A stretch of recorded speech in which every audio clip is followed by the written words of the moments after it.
pembuktian, semuanya berdasarkan hasil keterangan dan pemeriksaan, dan juga tidak berpengaruh dengan sosial media atau opini-opini yang berkembang di masyarakat.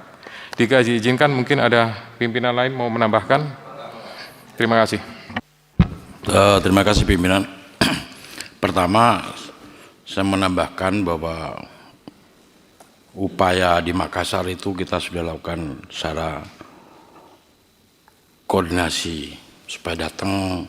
Jadi pimpinan juga memantau itu, jangan sampai masuk rakernas. Tapi setelah ditunggu ternyata tidak hadir. Akhirnya yang jam 3.10 tadi penyidik KPK mendatangi hotel. Tapi upaya pendekatan di awal sudah dilakukan. Gitu. Kedua, menanggapi Pak Rudianto, saya pastikan Pak, pimpinan pastikan KPK tidak ada kepentingan selain penegakan hukum. Jadi kalau misalnya ada dugaan, oh ini karena Nasdem lagi raker, gitu, tidak ada, sama sekali tidak Pak. Jadi apa yang dilakukan oleh KPK juga tidak menebar jala Pak. Terus semua kita saripin Pak. Semua pasti ada dasarnya, dimulai dari adanya laporan dari masyarakat. Dan itu pun tidak langsung menyebut, oh ini bupati, enggak. Jadi ada proses pengadaan yang diduga ada pengondisian dan ada suap di sana. Jadi serangkaian tindakan ini penyelidikan sudah kita lakukan, bukan kemudian dalam peristiwa di hari itu Pak. Prosesnya sudah panjang diikuti. Nah itu bukan bentuk pencegahan Pak, pencegahan sudah kita lakukan secara masif kan, pendidikan, penyuluhan, perbaikan sistem monitoring sudah kita lakukan gitu. Nah dalam konteks ini jangan kemudian KPK dianggap oh ini karena ada kepentingan politik, tidak ada Pak. Murni karena penegakan hukum. Kalau sepanjang kemudian alat buktinya kuat, bukti permulaan sebagaimana yang diamanatkan oleh Undang-Undang KPK, ya tentu kita lakukan penangkapan itu. Jadi tidak ada kemudian kita lempar jala semua, kita tidak ada Pak. Kita pastikan memang murni berdasarkan alat bukti.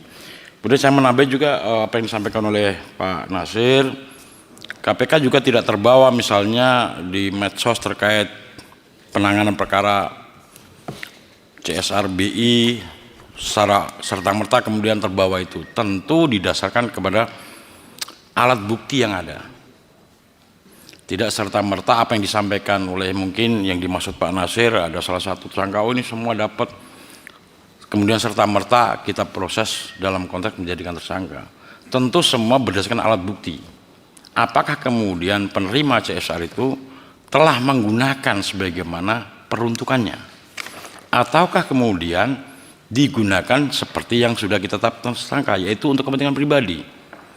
Sepanjang itu tidak ada, kita pastikan tidak ada kita membuat tersangka atau istilahnya kriminalisasi di sana. Semua pasti berdasarkan bukti dan itu nanti akan diuji di pengadilan. Demikian tambahan saya. Terima kasih pimpinan. Pak Abu. Pimpinan. Oh. Jadi pimpinan. Oke, silakan. Terima kasih. Pimpinan yang kami hormati, rekan-rekan anggota Komisi 3. Bapak Ibu sekalian, Ketua KPK beserta Wakil Ketua dan seluruh jajaran yang hadir pada hari ini. Pertama tentu kami mengapresiasi atas respon dari teman-teman KPK yang hari ini datang dengan lengkap ini pasukan, saya lihat ini. Ada Deputi PLT sampai jajaran, ada humas semua hadir.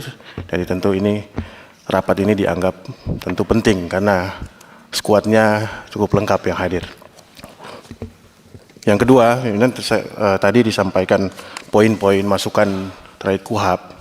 Tentu ini kami juga berterima kasih ada poin-poin yang memang masukan-masukan untuk memperkuat pemberantasan korupsi. Nanti yang nantinya akan bisa dimasukkan dalam rancangan KUHP yang sementara kita bahas ini. Tentu ini menjadi pertimbangan kami, dan dari kami Partai Gerindra tentu kami akan mendorong untuk menjadi pertimbangan untuk dimasukkan dalam rancangan KUHP. Dan yang berikutnya tadi sudah disampaikan soal pengawasan. Tentu kami sepakat bahwa kita mendorong terus supaya pengawasan ini dimaksimalkan, dan seperti ya, kami mengutip apa yang dikatakan oleh Bapak Presiden Prabowo, pengawasan untuk disampaikan kepada pejabat-pejabat, paling tidak jangan sampai dia melakukan korupsi. Kalau sudah ditegur, sudah di pengawasan sudah maksimal, sudah ditegur, jangan sampai melakukan korupsi. Tapi toh ternyata masih ada, tentu seperti kata Pak Prabowo, tindak. Kalau memang sudah ditegur kali-kali tidak dengar, ya dalam rangka pemberantasan korupsi tentu kami mendukung untuk itu ditindak. Dan juga tentu yang paling utama bagaimana menyelamatkan kerugian negara yang bisa diselamatkan dalam tindak pidana pemberantasan korupsi. Dan yang terakhir, tentu kami juga terus mengingatkan untuk dalam rangka memaksimalkan pemberantasan tindak pidana korupsi, kami mengingatkan perlu dibangun terus sinergitas antara institusi terkait, kejaksaan, kepolisian maupun KPK, supaya terus berjalan dengan sinergi, supaya bisa maksimal pemberantasan korupsi yang tentu yang kita harapkan bersama bisa diberantas di Republik tercinta kita ini. Itu dari kami pimpinan. Sekali lagi kami dari Partai Gerindra tentu kami mendukung terus langkah-langkah apa yang dilakukan, asal jangan sampai keluar dari koridor yang sudah ada. Itu, terima kasih pimpinan. Assalamualaikum warahmatullahi wabarakatuh. Terima kasih. Pak Abu jadi nggak? Monggo Pak. Bismillahirrahmanirrahim.